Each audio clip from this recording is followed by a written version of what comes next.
ఖచ్చితంగా పొత్తు ప్రారంభమైతే ఆ క్రేజ్ టాక్ వేరేగా ఉండాలి. ఇప్పుడు మన గ్రౌండ్లో చూస్తే ఆ క్రేజ్ టాక్ ఏం లేదు.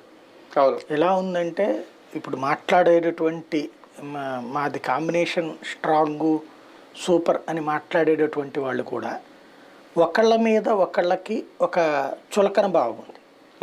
ఆనాటి క్రేజ్ వేరు. 2014 ముందు ఏంటంటే రాష్ట్రం విడిపోయినటువంటి సందర్భంలో ప్లస్ కాంగ్రెస్ పార్టీ మీద తీవ్ర కోపంతో ఉండటం, వైఎస్ఆర్ కాంగ్రెస్ పార్టీ కొత్తది కావటం, ఆ కాంగ్రెస్లో నుండినే వచ్చినటువంటి పార్టీ కావడం, జగన్మోహన్ రెడ్డి అప్పటిదాకా జైల్లో ఉండి రావటం, ప్లస్ అనుభవం లేకపోవడం, వీటన్నిటి వలన చంద్రబాబుకి ఒక శాంటిటీ ఉంది.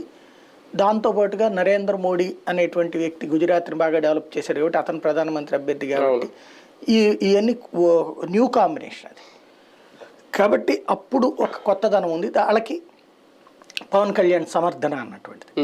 ఇదేంటంటే చెల్లి పెళ్ళి మళ్ళీ మళ్ళీ అన్న తరహాలో ఉంది. అంతకు మించి కొత్తదనం ఏమి లేదు. ఇప్పుడు తెలుగుదేశం వాళ్ళు ఏమని మాట్లాడతారు, ఆఫ్ ద రికార్డ్ టాక్స్లో కానీ లేకపోతే వాళ్ళ సోషల్ మీడియాలో వాళ్ళని ఎవరైనా ట్రోల్ చేసినప్పుడు కానీ ఏం మాట్లాడతారు, జనసేనకి అంత సీన్ యాడ్ ఉంది సొంతగా కాబట్టి వాళ్ళకి ఇప్పుడు మాతో రావడం వల్ల వాళ్ళకి 4 సీట్లు వస్తాయి. కిందసారి ఒకటే కదా అంత కష్టపడితే